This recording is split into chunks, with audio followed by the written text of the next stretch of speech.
Konferenca për rindërtimin e Ukrainës 2026 ka mbledhur lider politik dhe përfaqësues ndërkombëtar për të diskutuar mbi mbështetjen dhe investimet që do të ndihmojnë në rimëkëmbjen e vendit të goditur nga lufta. Në sesionin plenar të konferencës, kryeministri Edi Rama theksoi se procesi i rindërtimit nuk mund të presë përfundimin e konfliktit. Nëse rindërtimi pret derisa të bjerë plumbi i fundit, atëherë do të jetë shumë vonë. Dhe pikërisht për këtë arsye jemi këtu sot. Ndërkohë, Ukraina po rindërtohet, ndërsa njëkohësisht po mbron veten. Kreu i qeverisë shqiptare nënvizoi se mbështetja për Ukrainën duhet të shkojë përtej ndihmës së menjëhershme, duke synuar garantimin e një paqeje të qëndrueshme dhe të ardhmes europiane të vendit. Shqipëria është këtu me një bindje shumë të thjeshtë. Ukraina duhet të sigurojë paqen me të njëjtën vendosshmëri me të cilën po mbron lirinë e saj. Në fjalën e tij, Rama e lidhi rindërtimin e Ukrainës me procesin e integrimit europian të Ballkanit Perëndimor, duke i konsideruar të dyja si pjesë të së njëjtës vizion për një Europë më të fortë dhe më të sigurt.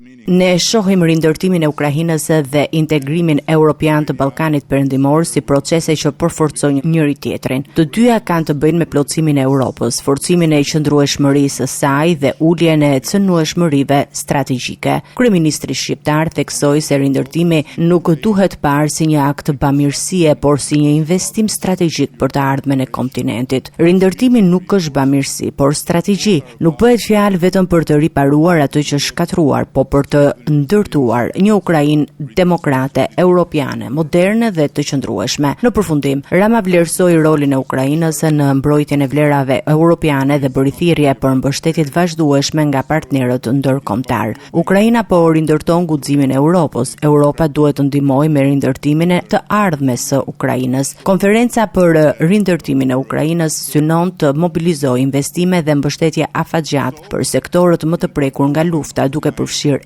energjinë, infrastrukturën kritike, logjistikën dhe sigurinë si pjesë e përpjekjeve për rimëkëmbjen dhe integrimin europian të vendit.